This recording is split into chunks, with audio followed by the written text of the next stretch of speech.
Today on The Big Story. If you see today, moment a person has been arrested in a criminal case, he is paraded by the police before the media. What kind of advice would you give to your clients who are going through such a trial? Like taking an example of Rhea Chakraborty. We do not need to respond to every story in the media, and we don't need to respond to any calls from the media. A media trial now has become pretty much a format. A very specific documentary I want to talk about, that is the Modi question. For Modi and for the Prime Minister, for his supporters, surely this is, they would definitely look at it as a media trial. Hello and welcome to The Big Story. We are your hosts Prateek and Anjali. Naam to suna hi hoga. This is the second episode of the second season, and in this episode, we're going to talk about media trials. Media trials, also known as trial by media, also, fun fact, known as kangaroo courts. It is because it is said that the media is jumping over, like a kangaroo does. It is jumping over.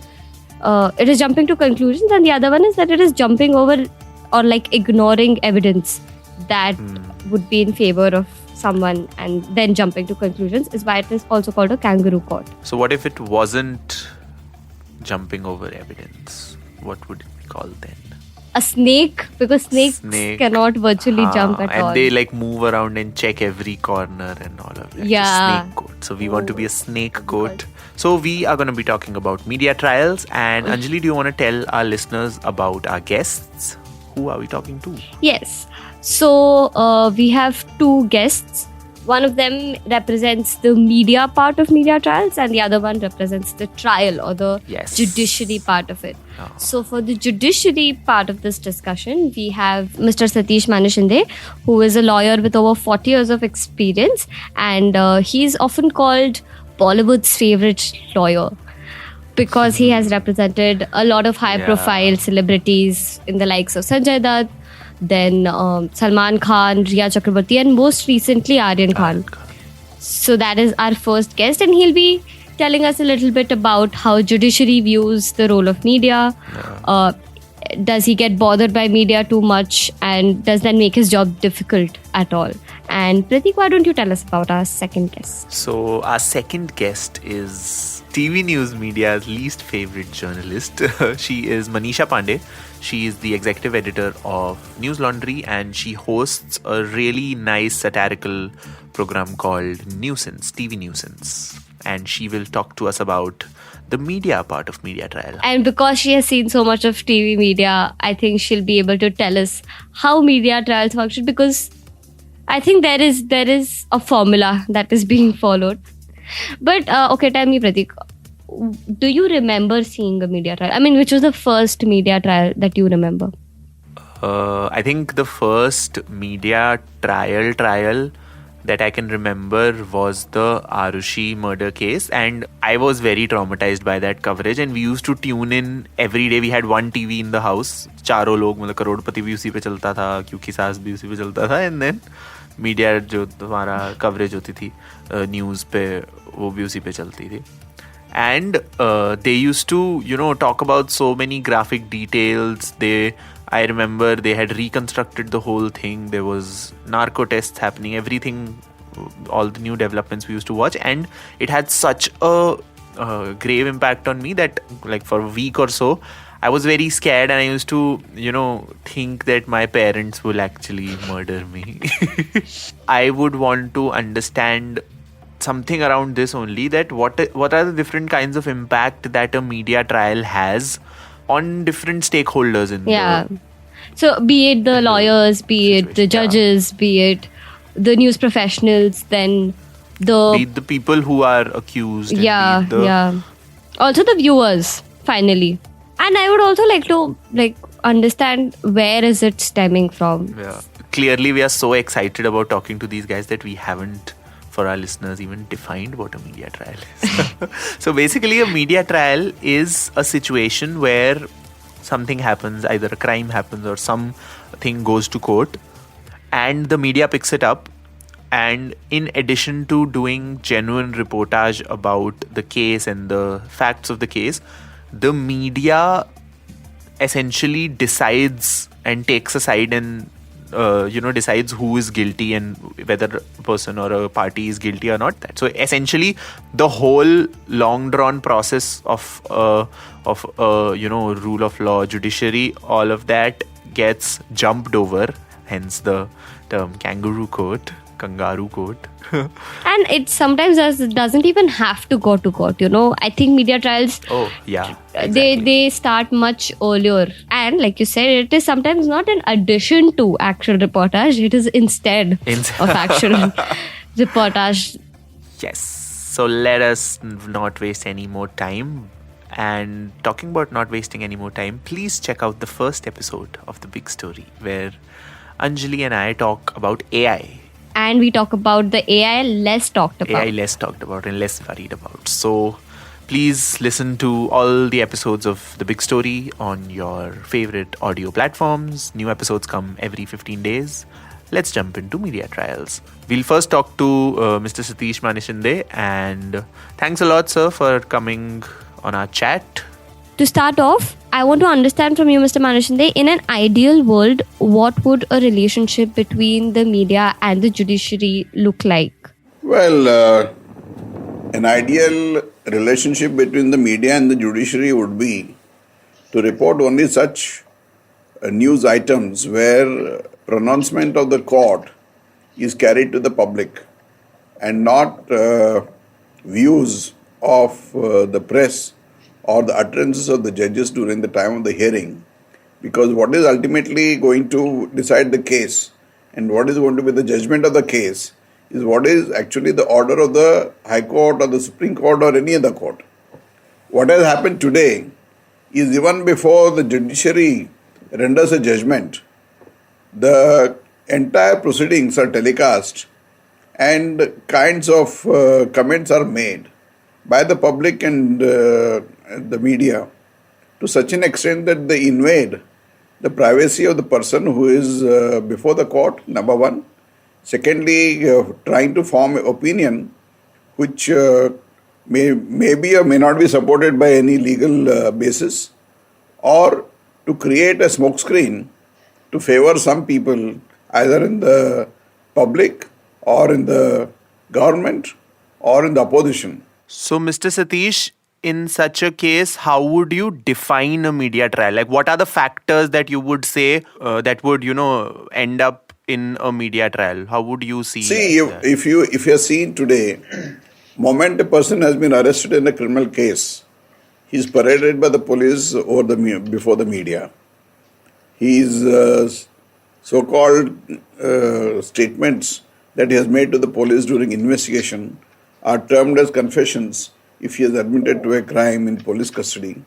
And then when he is paraded before the media, the entire media is informed that the person who appeared as an accused in the court has already confessed, and therefore the media jumps the gun and starts creating all kinds of arguments for and against the accused in such a manner that the entire public gets influenced either side, which is dangerous in a criminal trial, because the judge ultimately, however secluded he may be from the media, he still reads the newspapers, he still hears the TV debates, he still reads what is happening in the social media. So it is likely to influence the outcome of a trial.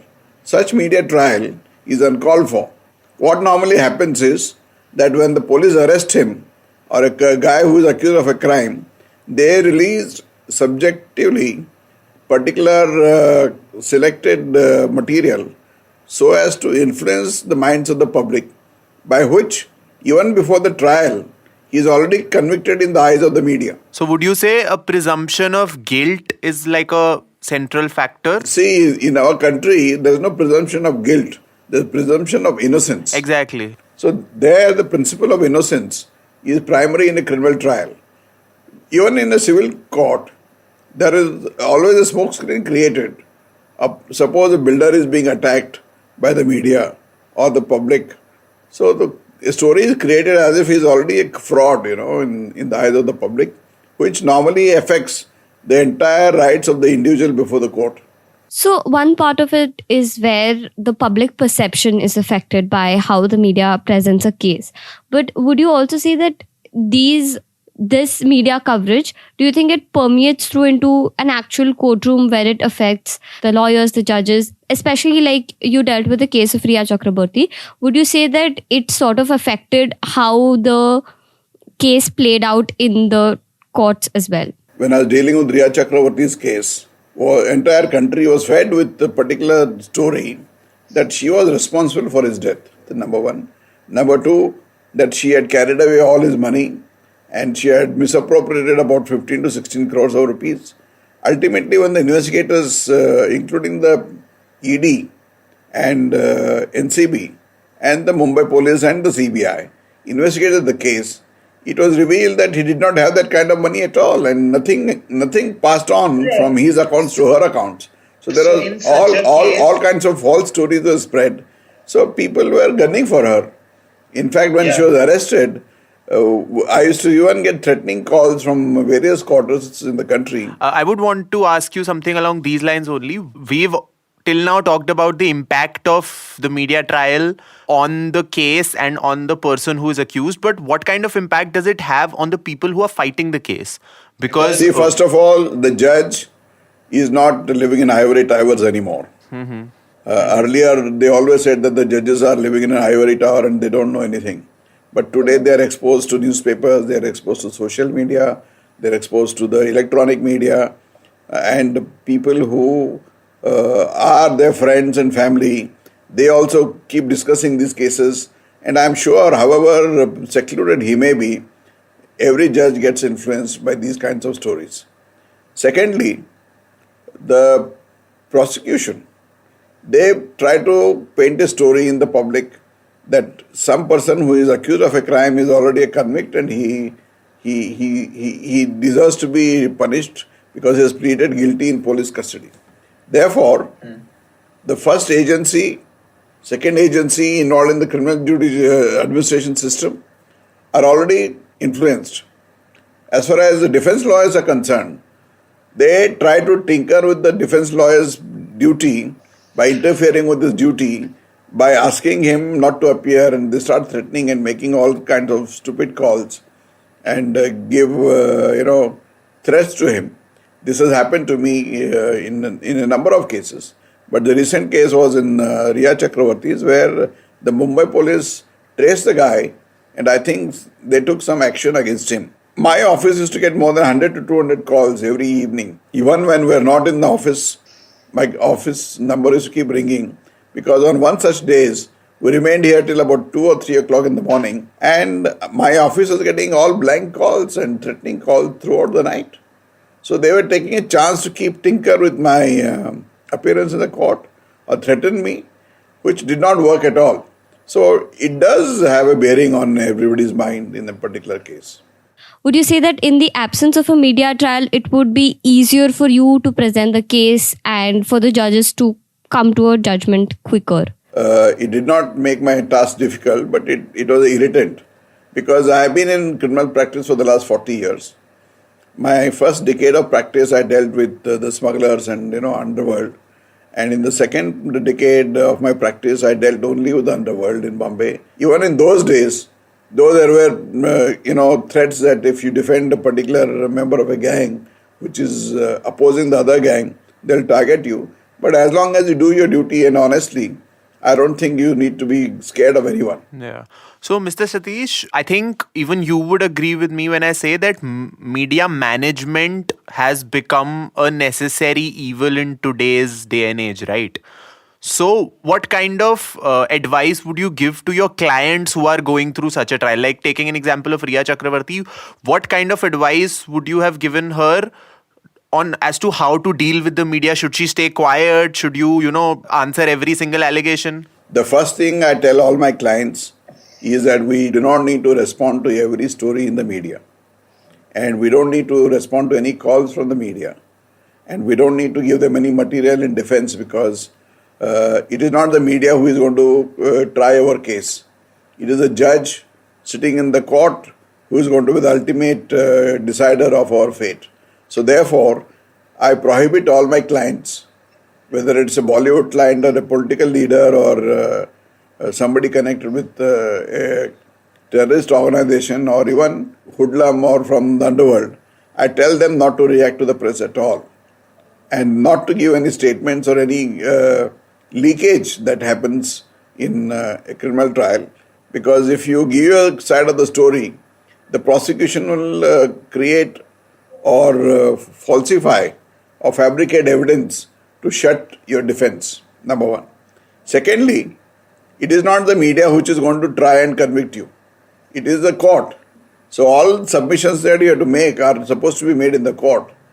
But, a number of times the media keeps harassing and giving a wrong picture in the media. So I always tell them that in case you want to share anything with the media, share only the printed pleadings that you file in court after filing them in court and not in advance. Because the judge who is going to hear your case should not be reading your arguments in the media, but he must read it first in the court and thereafter it appears in the media. The media wants to keep jumping as to who is the first reporter in breaking a story. So I don't think we should get into that kind of a situation by selecting media houses to leak your stories. If at all you want to share anything with the media, you must give it to all of them at the same time. Right. And since you've dealt with so many media trials as well, would you say that your attitude towards the media has changed over the years? In 1983, 1984, the High Court had 3 to 4 senior journalists who would report what exactly happened in the courtroom. They would not report the utterances of the judge, but they used to report only the printed order of the court. But today, I see that a large number of media houses have engaged freshers from college as reporters. They keep airing and writing stories which are totally unconnected with the court proceedings. It's only now that I think the media is allowed in the courtrooms, but earlier they used to come incognito and then keep sending emails and messages to media houses, which the judges frowned upon because they were not allowed to carry any electronic items to the courtroom. It's only now in the electronic age that court proceedings are aired at times. Supreme Court is going to air some of them, whereas some high courts have already gone online and streaming the court hearings.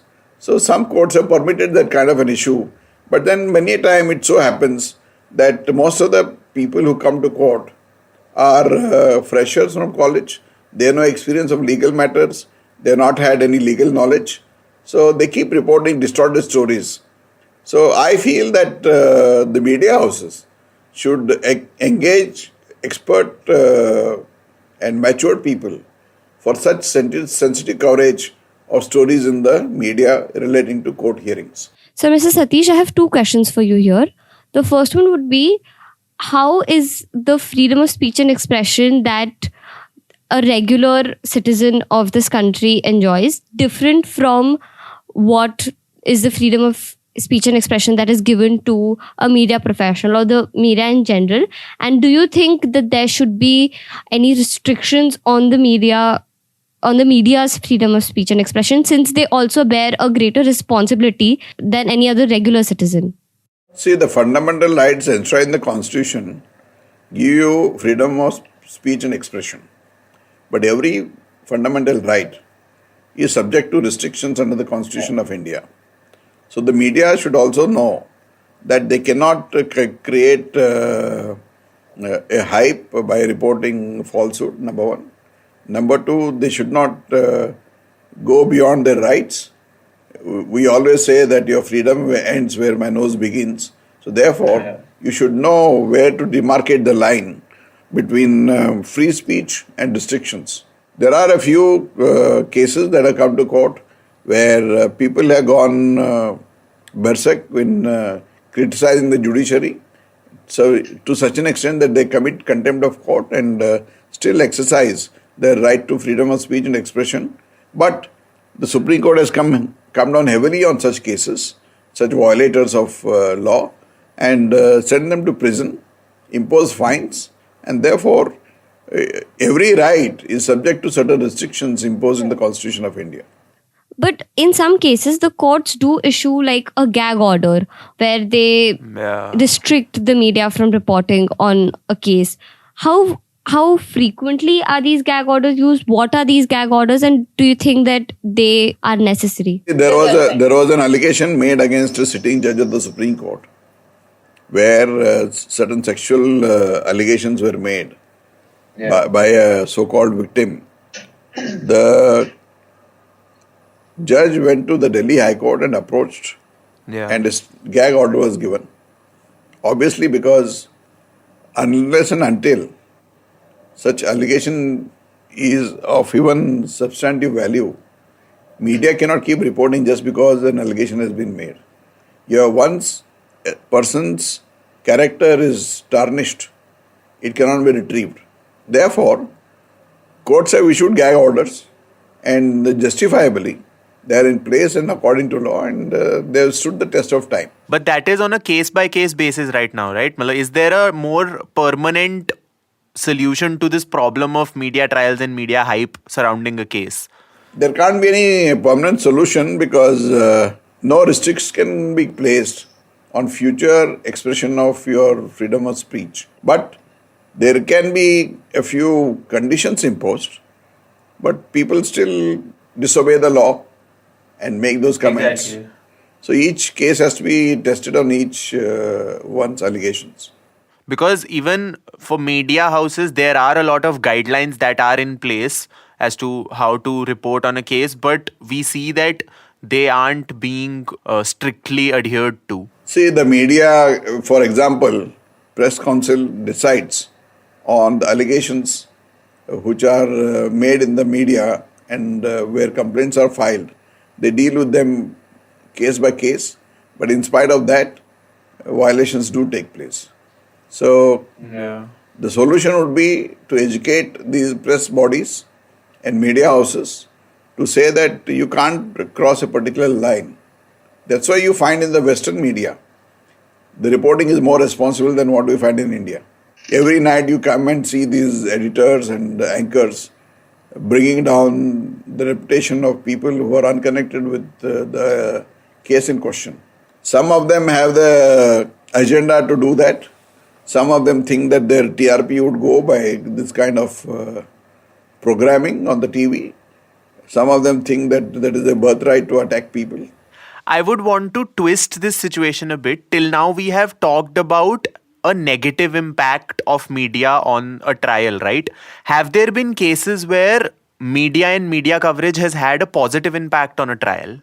Well, sometime in 93 when Sanjay Dutt was arrested, he was one of the biggest stars in the film industry. A large number of people came in support of him and there was sympathy created in his favor. So I think it helped him.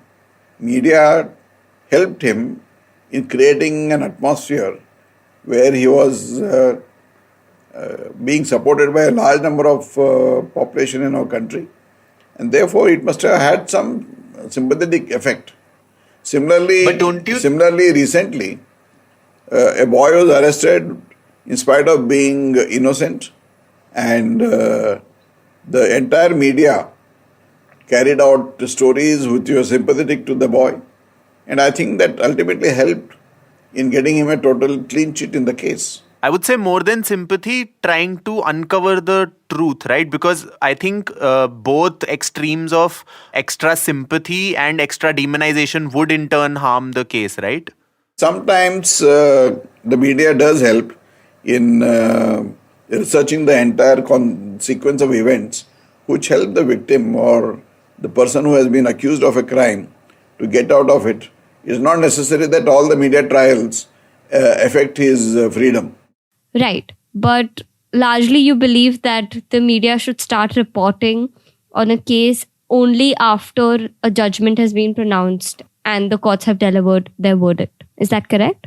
You can't keep reporting exactly what is going to happen or what is going to be the outcome of a case or what a particular lawyer feels. You should wait for the outcome of the case and then start reporting about it. I want to ask you a personal question. What kind of media do you personally consume?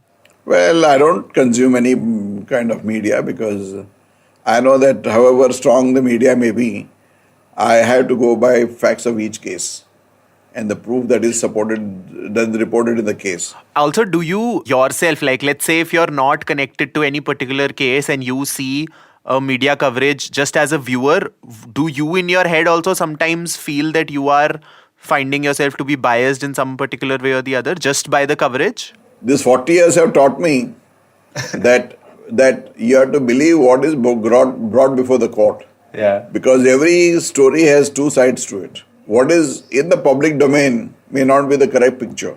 Also, do you think our country needs more robust legal reporting, where you just mentioned more people who are from a legal background to become journalists? Do you think there is a lacking in that sense as well, that there's a lack of good legal reporters? That's why a lot of inexperienced people tend to, get into the profession? See, these fields such as reporting on legal issues or architecture or art, I'm sure the editor always picks up people who have certain knowledge of that field. Similarly, for reporting of legal issues, it's necessary that they should have a minimum understanding and knowledge of law before they start reporting about the legal issues involved in a case. So the minimum would be like an LLB degree? Well, I don't say that he must have a degree, because even uneducated people can write different beautiful stories. But they should have some basic knowledge of it. Okay, so we are about to come to an end, and I would want to take it back on a more personal front. Let's say against myself there is like a media campaign and I feel that my image is being tarnished in connection to a particular case. What kind of recourse do I have as an individual to, save myself and my case from getting influenced? The best way is to get an injunction, because if you're facing a criminal trial, there is always a provision under the CRPC to apply to the court that the trial should be held in camera. In camera means where the public is not allowed any access to it, and in spite of the courts passing several orders that the police should not disclose material or leak material against the accused, because until proven guilty, the accused is supposed to have been presumed innocent. Therefore, you are affecting his rights. And you said that lawyers have been, with a lot of experience, they have been trained to be, not believe so much in the media. But police, at the end of the day, they come from the general masses, right? And at the end, it's based on their investigation that the case is fought. So how would you look at that relationship of the cops and the media? A lot of stories that leak in the media are all provided by the cops, and they have their favorites. So if they want to create an atmosphere of guilt against the accused, they selectively release it to people whom... Does that happen? Yeah, that does happen. Because I have always seen that the cops are always manipulating evidence and feeding such stories to the media to create a public opinion against the accused.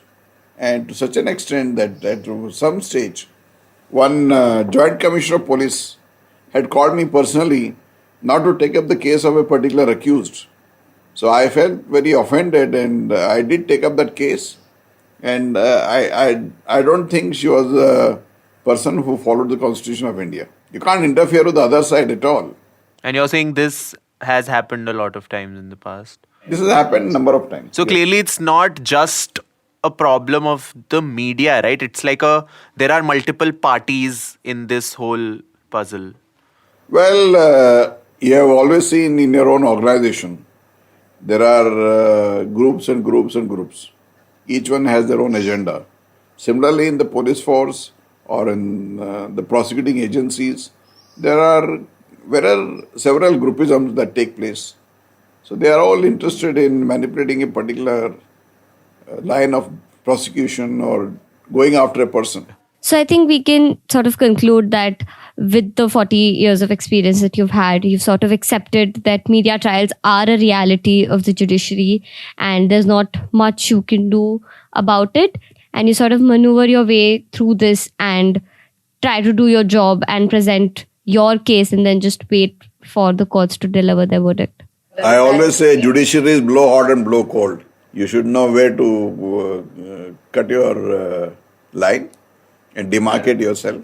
What would be that one final parting word you would have for all the journalists and people, even people who are consuming news, to, stay away from all that noise? Well, report stories. It's always in public interest. But report authentic stories which are already before a court. Do not impose your own views and side comments and castigate people much before the trial. And what are some sources that a general consumer can go to, find some authentic coverage of legal matters? Well, the best thing is to go to the law reports. They give you an authentic story. So law reports such as the ones from Bar and Bench and Live Law. Yeah, I think with that we can conclude this conversation. Thank you so much for speaking with us, Mr. Satish. Thank you. My pleasure always. Thank you. Bye. So that was Mr. Satish Maneshinde. How do you feel about this chat, Prateek? There was so much insight and there was so much, it's just experience talking that. He had a very simple solution. Yeah, exactly. I was like, कि अच्छा हाँ कुछ फंडा मिलेगा कि handle them like this ऐसा no. Yeah, but I think he explained to us a lot of things that I personally didn't know before, which was the way that he highlighted the role of police into all of this. Between the media and the judiciary are the investigative agencies, and they play a very important role in any media trial. It's the space bar between media and trial, the hidden space between media and trial.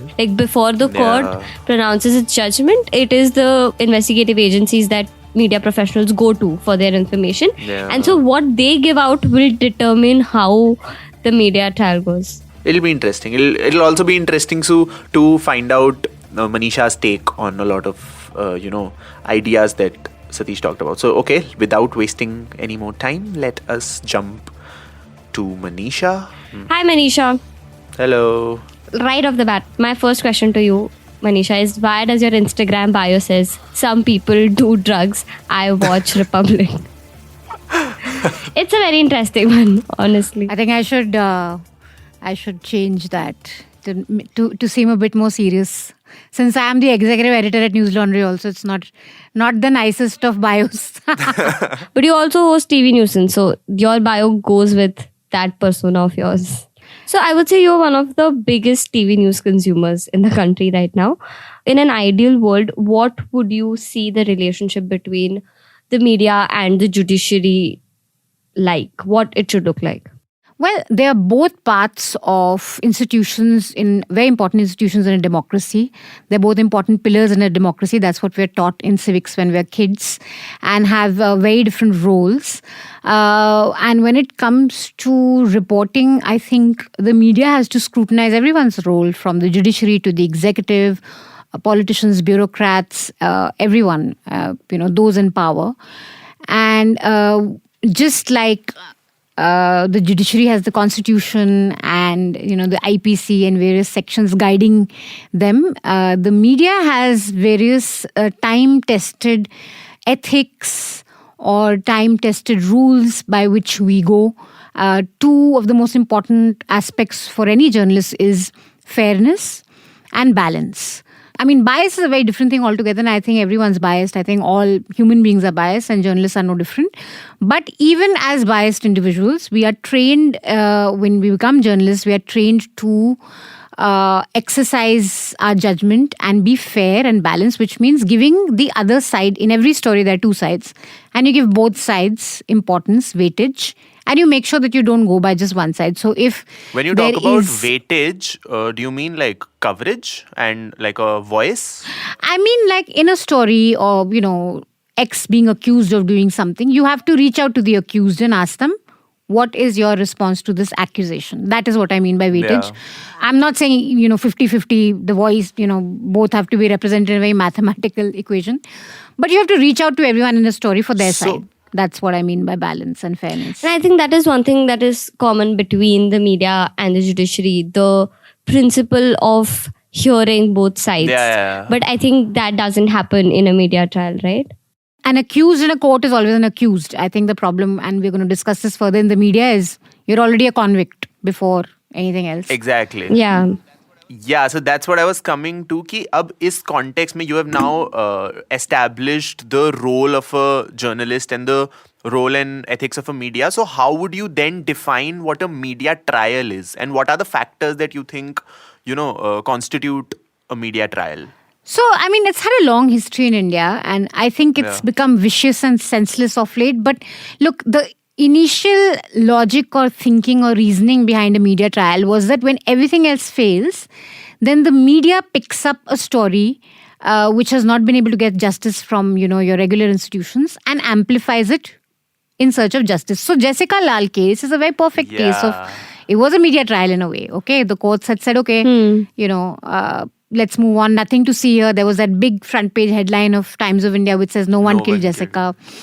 Right. And then NDTV at that time, I remember, I was still a student, I was in college. They started this missed call campaign, I think, or an SMS campaign that you write to us, you message if you want this case to be reopened. So there was intense pressure put on the judiciary, put on the police, put on politicians, because there was a sense that these institutions had failed Jessica. So the media then picked it up, and it's an example of media trial, which kind of really took together the good aspects of what the media can do when they really go beyond their role of just reporting. Right. So media trial, I think, has had sort of benign reasons of why media ventured into that space where they want to sort of pick up something and amplify it and, but isn't seem like to be media doing justice. trial, isn't media trial usually said in like a negative connotation?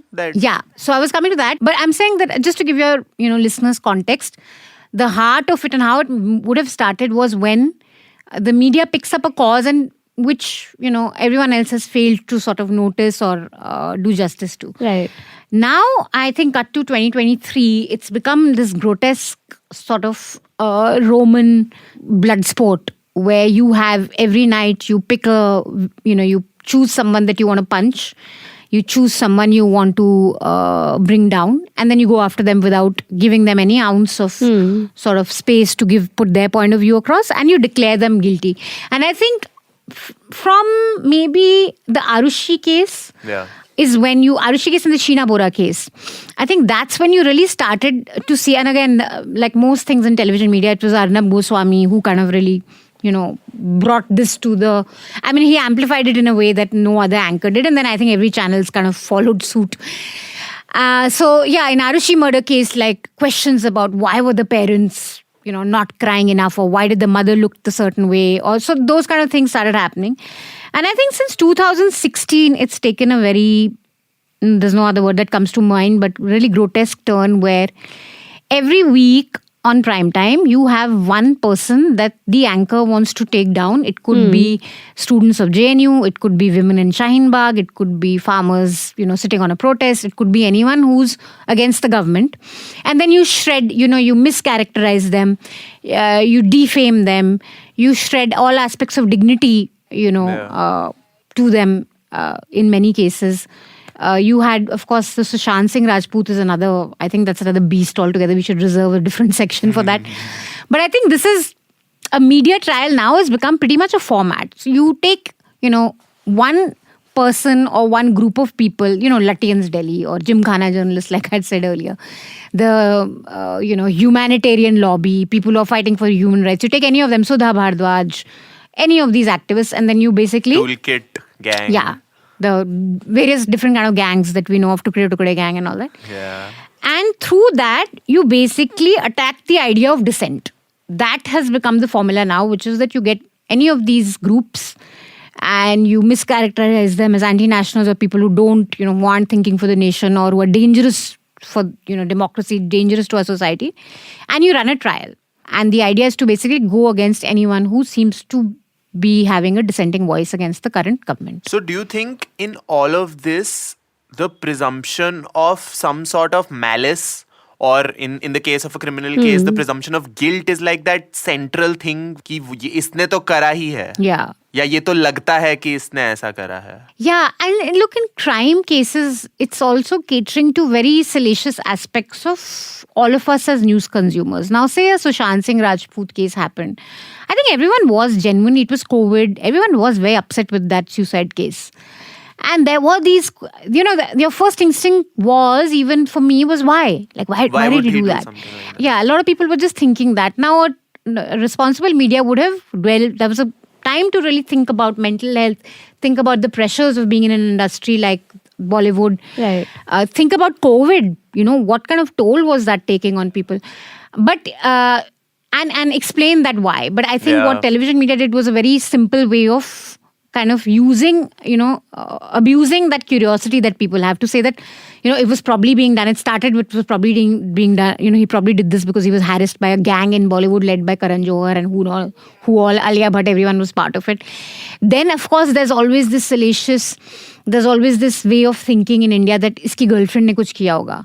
ये जरूर, ये देखो ये कितनी, ये तो wish कन्या, हाँ, ये तो sad नहीं लग रही है. She's not looking sad enough. So then that whole thing spun into like, what had his girlfriend done? Like, had she done enough for him? Was she using him? So television media just kept feeding that really base instinct that most viewers, most of us in society have. And you kept feeding that beast with different conspiracy theories of maybe there's a gang behind it, or maybe it's his girlfriend, or maybe there was some party that he went to and, some politician they linked got into this. And I think today, if you do a vox pop on the street and you ask people, about Sushant and who do they think is responsible, I think 4 out of 5 people you question will say कि कुछ तो गड़बड़ थी, वो रिया ठीक नहीं थी, कुछ तो, and that is the dangers of a media tribe. If every TV channel is telling you that, every news channel, it wasn't just one channel, it was all of them. Literally, I'm not saying this as an exaggeration, but literally every Hindi news channel, which major reach, was talking about this various aspects of Rhea and how it must have, And in what language? Matlab, there were things like Jadoo Tona and connecting her to black magic. Kala Jadoo karti thi. So I think at this point it is important to discuss how television rating points figure into this whole discussion, because if we draw parallels between how the Arushi Talwar case and now cut to Sushant Singh Rajput case has been dealt with, it is very intrinsic to the news culture of our times, where the TV channels are literally competing with the likes of, say, a Sony or a Sub TV or, our TV serials. And that, I think, is a major driving factor of media trials. So Manisha, can you take a moment to explain to our listeners how the entire television rating points work and how are they driving these media trials? Any crime story has all those ingredients, which will make people to, tune into it. The same thing happened with Shraddha case also, because it's a crime story and it's such a gruesome murder. Even in Arushi, like, it was such a shocking case of murder. So it's got everyone thinking who could have done it. It's got all the ingredients of, like this addictive story that everyone wants to tune into. And responsibly, what the media has to do at that point is sift facts from, conspiracy theories, tell people what were the important aspects of the case. Also hold the police to account where there needs to be, because in Arushi's case, we remember that, the crime scene was kind of botched up almost. They hadn't taken care in collecting forensics and stuff like that. So that's what you do. But because you have this thing called television rating points, which is TRPs, which determines how many people are watching which channel and which ultimately determines the advertisements each channel get, you have this race to, get more viewership on the back of these very salacious crime stories. And obviously it's not the most accurate way of measuring interest in a particular... Yeah, it's the only system we have. So you have to go by it. But I think, look, every journalist wants to be watched. We want to be read. We don't want to do stories in a vacuum for our parents and our family to watch. But we want to do that while being news professionals. You take that call that I'm going to be watchable, I'm going to be readable, I'm going to draw my viewers into the story, I'm going to make them think about it, while still being a news professional, not becoming a big boss host. And I think that is what has gone really wrong with television news. They're competing with Big Boss literally. So you want like the vilest of commentary. You want someone to slap someone. You want someone to throw water at someone. You want if it's a crime case, you want to say ki kaise wo tukde kare the, of a body. Or you want to reenact that entire crime scene. Because you basically are competing with entertainment channels. You want the kind of eyeballs that, say, a Big Boss has. So forgetting eyeballs are important. You want to be viewed, you want to be watched, but forgetting the core of news and doing it in a way that a Sony or entertainment does is what's really wrong. And that's really a call that news professionals take. You weren't working in media at that time, right? You said you were a student. Arushi Talwar ke time pe. No, I was a student with Jessica Lal. By Sheena Bora case, I was pretty much a journalist. I was with Newslaundry, and in fact, we had done a piece, I remember also, of the most ridiculous things we heard on TV during the Sheena Bora case, which included, stuff in NDTV also. I mean, you had these basically people just come across, sit together and just give their own theories. Yeah. कि उसकी माँ ने ऐसे किया होगा, अच्छा, this mother was not good and she behaved like this then, or he smiled like that then. Just drawing room conversations. Probably what people, every crime story you want to, probably in the drawing rooms you do talk like that. कि ये sad नहीं लग रही ना, फिर ये रो नहीं रही है, या उसने किया होगा, या मुझे तो लगता है ऐसे हुआ होगा. कुछ तो गड़बड़ होगी. Exactly. But that cannot turn into news. Yeah. Look, there are great examples also of when media decides to investigate a story and unearth new information, which sometimes helps with cases. Yeah. So that's a very important part of the media. We shouldn't look at it as something that we don't do, but we do it. Exactly. Yeah. Like, we have to draw that line between media coverage, media investigation, as you said, and like a media trial and pronouncing people guilty. But we do that on the basis of reportage, hard facts, documentation, speaking to a bunch of people. It can't be sitting in a studio and saying, I think she looked too happy. It has to be based on facts, on reportage, on speaking to multiple people at a crime scene, on evidence, on forensics. Like in Hathras case, there were forensics that a lot of journalists, got and talked about of what had happened. Her dying declaration was very important, to talk about that so that it's not taken as not a rape case. So all those things are very important, and this is the media's job to investigate. Investigative journalism is a big part of, what we do. Even Sridevi's death, which was very tragic, which was very sudden. I remember the first day of prime time, anchors were trying to give it, they couldn't fly with it, but of course they were trying to give it this suspense, that how could she have died like that? Where was her husband? Why didn't he come? Like kind of insinuating that there's something fishy. But that same thing you saw with Sushant. Like, it was very clear what had happened. But they were feeding one conspiracy into another.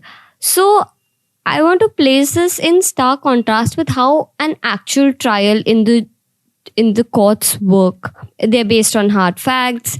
You have to give evidence. So when there is a media trial, how much do you think that this is affecting the courtroom exchanges, and does it have any bearing on the actual judgment that is passed? No, I think luckily over the last few years, at least the major ones where we haven't seen the investigation being influenced by what's happening in the media. Aryan Khan is a perfect case. He was presented as the Pablo Escobar of Bombay. But then the courts were very clear in saying that, in acquitting him. There was, of course, even in the Sushant Singh Rajput case, the CBI did say that it was a case of suicide. I think where these things really work is public perception. Say a case like Umar Khalid. Yes. Now we know the speech that he gave was talking about Gandhi. Talking about peace. Yeah. You have a UAPA slapped on him and he's still in jail.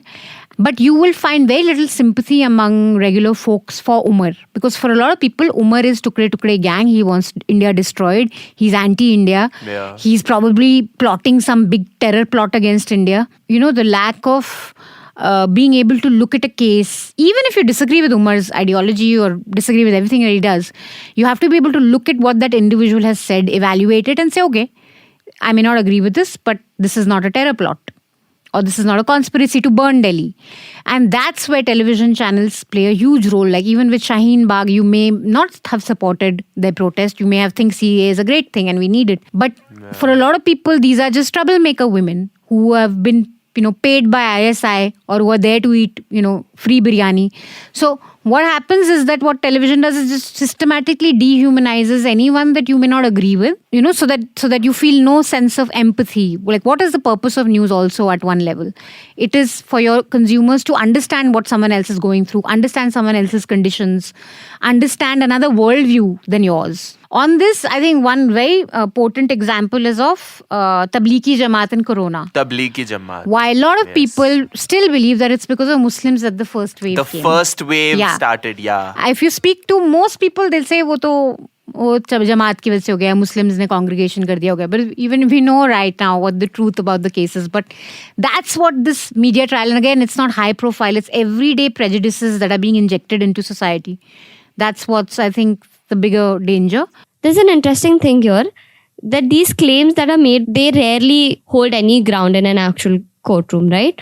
So does the media do a good enough job of retracting these statements once they've been proven wrong? For example, even in the case of Aryan Khan, would you say that after he was released from jail, does the media do a good enough job of telling its viewers that no, he is not responsible for anything? Yeah, not at all, because, and it has to be the proportion of it. If you've spent 6 prime times debating that, and then it's just a ticker later on that, oh, he's been acquitted, then that's not fair. You should do like 6 prime times saying also. And I think one of the cases I remember very clearly was, this is something that I had covered in Meerut. It's one of the first, quote unquote love jihad cases, where this boy was accused of converting and God knows what all. And it was a huge thing, and I had covered it back then, and we'd said that this is a very complicated case. It's not as simple. Yeah. Every channel ran with this love jihad conspiracy theory. Ki she's being converted. Turns out this girl was in a consensual relationship with a Muslim boy, and she comes out later and she says that, look, I was forced by my family to say all this. Yeah. I love this boy. He's Muslim and I want to be with him, and they got married. None of them covered that. Okay, so talking about not agreeing with the claims of the case, but you still question the legitimacy of the coverage, right? So a very specific documentary I want to talk about, that is the Modi question, right? So you might not agree with what they're claiming, but would you still say that the coverage still qualifies as a media trial? In general, Modi's pura 2002 ka coverage, would it technically also be like a media trial? I mean, given that our courts have given him a clean chit. It's very interesting. And there is also questions of presumption of innocence. कई लोग बोलते हैं कि कई लोग claim करते हैं कि there was innocence. कई लोग उल्टा claim करते हैं that there was for sure some sort of a guilt, और मतलब अलग-अलग extent तक चले जाते हैं लोग. But how would you look at media trials in this lens? Yeah, that's a very interesting question to look at. And for sure, for Modi and for the Prime Minister, for his supporters, surely this is, they would definitely look at it as a media trial. Yeah. That they have been, and I agree that, loose commentary like calling someone a butcher or whatever is sort of, it's not done, especially because you have to go by facts of the case. You have to look at what the SIT has found. And now look, what happens in a case like this where there's a riot? If you're holding the head of a state responsible for the law and order situation, I don't think that is a very basic job that the media has to do, right? So if there are riots in Delhi, you have to ask what the Delhi police is doing, which comes under the Home Ministry. You have to also ask what the Kejriwal government has done in terms of, even if the police is not under them, what have they done in terms of aftermath of the riot? Yeah. If there's violence in West Bengal tomorrow, you have to question the state administration. So to that extent, it is not a media trial when you're questioning the state government for law and order in a particular state. But of course, that questioning has to be done on the basis of facts. Like I said, you cannot have just loose commentary on something. A journalist should at least refrain from that. Politicians do that all the time. Asking questions on like the 1984 riots, okay? If we all know that riots in India do not happen if the state government, doesn't allow them to. I mean, you can really crack down very quickly on any violent situation if there's will. Yeah, it's easy to stop. So asking questions of what happened back then, justice, asking questions of congressmen, of the party and what they did, and did they do enough of their, for people in their own cadre or in their own party. I don't think that's media trial. That's basic job of a journalist to question politicians. It also can't be like extrapolations of, based on a thing that they would have said, or and again, like and did a lot of that happen back then, let's say in 2002 or us samay ke around? I think because I'm assuming TV media wouldn't have been as, I think 2002 was actually the first No, but I think 2002 was the first televised riots. It was the first riot that was captured on television. So there was ample of scrutiny on it. There was ample of reportage on it. There's been criticism of that reporting also back then, that maybe television news channels should have been a little more careful on how they were reporting it because it could inflame passions. Maybe there should have been in a little bit of a sensitivity in how you show, a neighborhood burning or someone attacking someone because it could, create a volatile situation. So that thinking has happened within television media. So basic crux जो मुझे समझ आ रहा है is asking questions doesn't automatically become a media trial. Make it a media trial. It's more like pronouncing judgments or giving answers where there aren't pronouncing judgments. Yeah. Interesting. So Manisha, when we spoke to Mr. Maneshinde, he told us that in his view, the media's reportage of any legal case should begin after the courts have pronounced their judgments. Right? They should wait for the court's order and then tell people what the court said. Do you agree with him? No, not at all. I think so. We have to have a little bit of balance here. Yeah, that line. There are lots of issues with television media, but like I said, in many cases, when the courts and there are times when the investigative agencies fail victims in a case. So the media has to do its job. You cannot put, you also don't want a situation that you should never talk about a crime that has happened until a judgment is pronounced, because often it's the media pressure that gets agencies to act fast. Hathras is a perfect example. Some, case happens in the back of beyond of UP. Everyone kind of doesn't really take cognizance of what's happened, but there's intense media pressure, scrutiny, and the case is fast-tracked. So what we need to be asking for is responsible reportage, following rules, like we said, of fairness, of balance, of sticking to facts, and calling out media that doesn't do that effectively. There's often in a prolonged, ongoing case, like, there's a very famous movie, Trial by Fire, which I think all of you, all your viewers should watch. Yeah. How would you say in that case? Like, it took 25 years, 20 years for a judgment. Should the media have not said anything about what was happening in that case for 20, like the agony of what all the victims went through? That's a great example of media. Morbi. Yeah. Should we not talk about where this Oreva gentleman is? Should we not talk about what the victims have gone through? Should we wait for another 20 years and then say, oh, so we definitely don't want to be in that situation. We want fair, credible reportage, responsible reportage. We want media conversations like this podcast and more people talking about where we go wrong, where we're going right, what should be done. You talked about malicious reporting.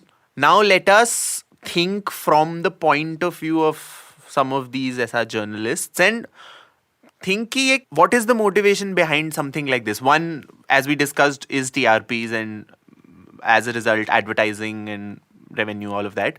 But other than that, do you think there are any other motives why some people are so passionate about, some sort of a stand or a coverage or something like that? So one is that, look, the nature of television, when it becomes a 24/7 beast that you have to feed.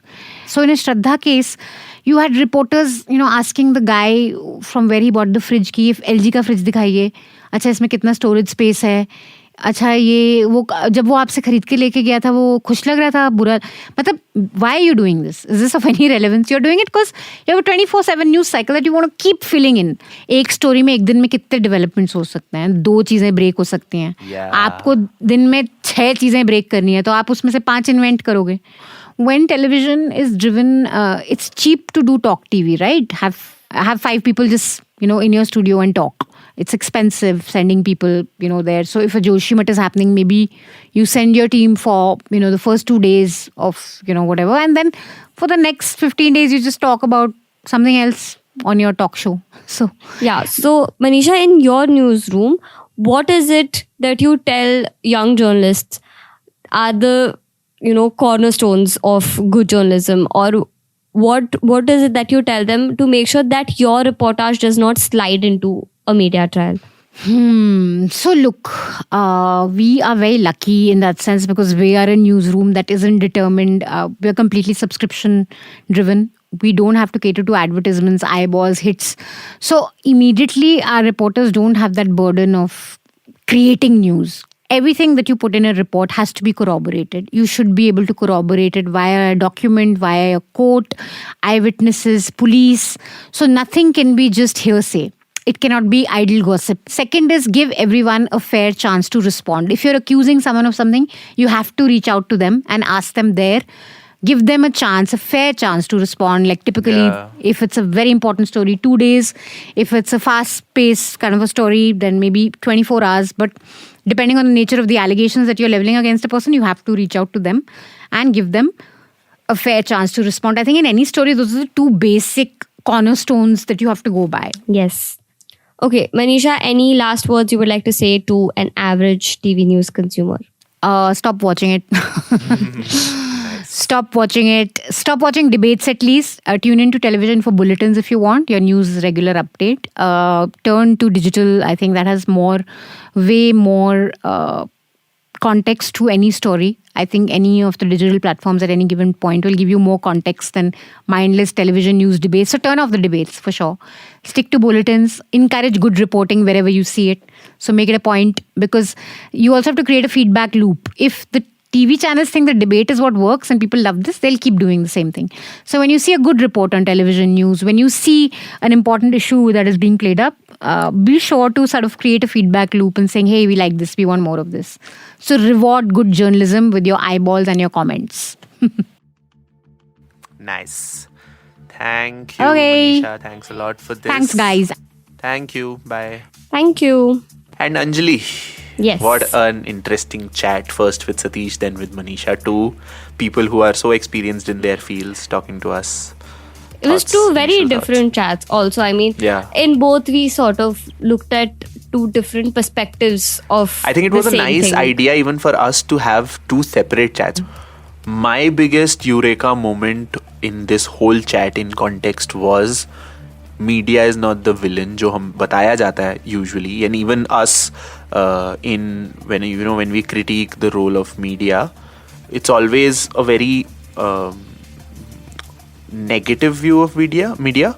But Manisha helped us understand that media trial se hatke there is like honest media coverage, media reportage, investigative journalism, And- that is really important. And I think within media trials also, some media trials that have to happen for judiciary to also do his job better. It's like both of them are sort of each other's checks and balances. That is a place where both Satish and Manisha agree that media has a place. Yeah. Satish talks about, educating reporters about the legal process, having more Yeah. legally aware reporters on ground. And I think Manisha would agree with the same thing. And she Yeah. actually talks about it in a similar way, that report on facts. I feel like this chat also is sort of like a crash course on media literacy for like an Yes. average TV consumer. Yes. For you to understand ki this is why things are the way that they are. This is why media trials happen. Yeah, this is very important because you know why? We as media professionals, we sometimes assume that हाँ ये तो पता ही होगा. I think Yeah. If there is one takeaway that you should take from this chat is that Don't watch TV. don't. news. Oh, that though. Manisha, I think it's like an occupational hazard for her that she has to watch it. But yeah, So I think with that we can conclude this episode. let us conclude that episode. Yes, and we want to hear your thoughts on media trial. What do you think? So let us know in the comments or in our DMs or in our mails or चिट्ठी से कबूतर से जैसे भी भेजना है. अगर Just रास्ते पे let कहीं us दिख know. जाए तो Talk to us and tell us what you think about the media landscape, and we would be happy to incorporate your views into our next episodes. Talking about next episodes, our next episode is releasing on the 15th of March. 15th of March. So please tune in and keep listening to The Big Story. This was me, Prateek, And this was Anjali. and we'll see you in the next one. Thank you.